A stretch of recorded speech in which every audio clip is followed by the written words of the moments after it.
only a few hours and sends his deep regrets. I would like to thank each of the presenters for sharing your research and your ideas in this forum, and for adding substance to the dialogue between our two great nations.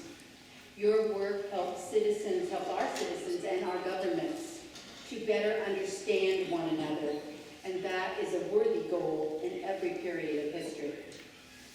Conferences like this one are a great example of peer-to-peer engagement.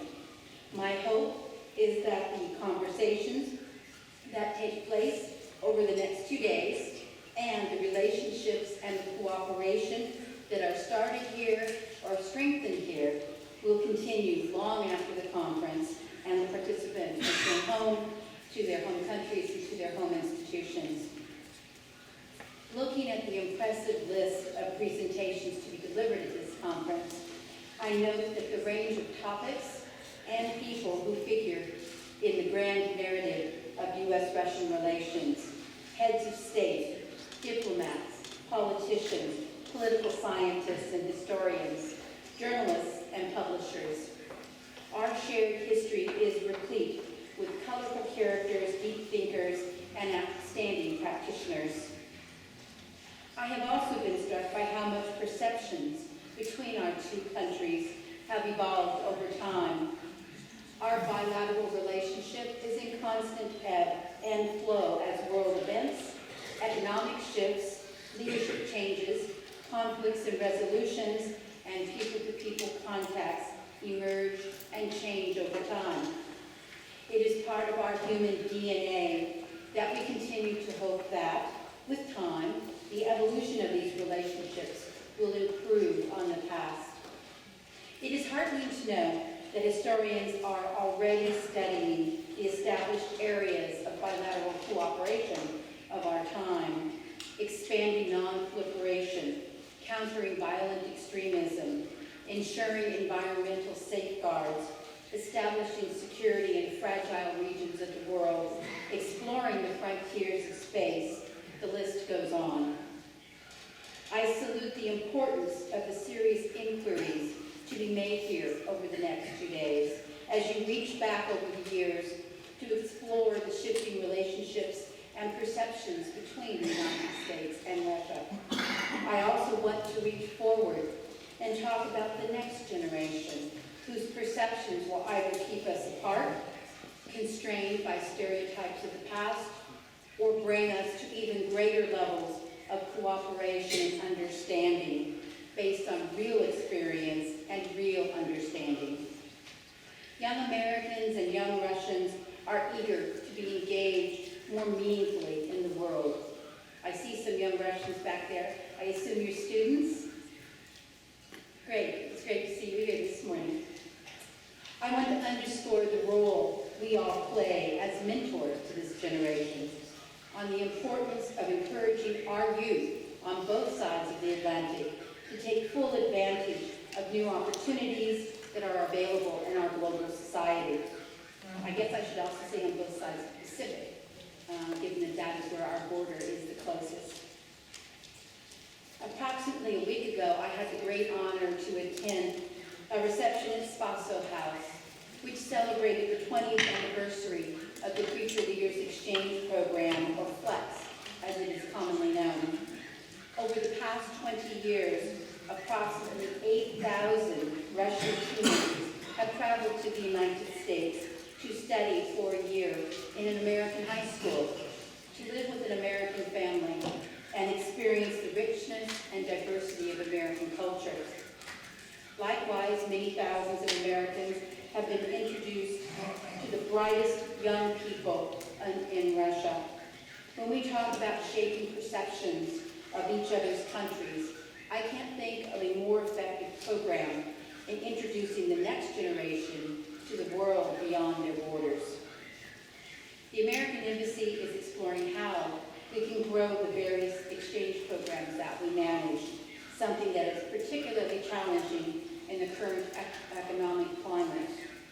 But we are putting a particular focus on the Fulbright program, which brings both young American scholars to Russia and sends bright Russian scholars to the United States. I am very pleased that our Fulbright director here in Moscow, Joel Erickson, will be speaking to you this morning. Fulbright has the capacity to address a range of themes and issues, and I know that Joel will bring an interesting perspective on how this program impacts on perceptions. Let me take a moment to focus on one part of the Fulbright program that we think is very important, improving language skills on both sides, which is an important part of the equation of how our two countries can better understand each other. Currently, we bring approximately 30 English teaching assistants to Russia every year. These are young Americans, mostly recent graduates from university with their bachelor degrees in hand, to assist professional English language professors and teachers at Russian universities. The ETAs, as we call them, run conversation clubs and organize theme-based English language programming as a means to help Russian students improve their English language skills. At the same time, they are cultural interpreters for their generational counterparts, talking the same language about music, culture, as well as serious issues that younger people are concerned about. On the flip side, we offer the Foreign Language Teaching Assistant Program to young Russian teachers of English language. These young English language specialists, approximately 20 to 30 each year, spend a year at American universities teaching Russian and introducing American students to Russian culture, while also taking classes to improve their own English teaching skills. I know that in speaking with this audience, I'm definitely preaching to the choir about the value of educational exchanges. I know that you, as the academic shepherds of our next generation, are encouraging your students, undergraduates and graduate students alike, to study abroad. After all, they will be the ones occupying your seats 20 years from now, and probably mine too. According to the most recent statistics that are available, in the 2011-2012 academic year, approximately 4,800 Russian students studied in the United States, while approximately 1,800 American students studied in Russia. Considering the sizes of our two countries and the importance of the Russian-American bilateral relationship to the whole world, these numbers should be larger.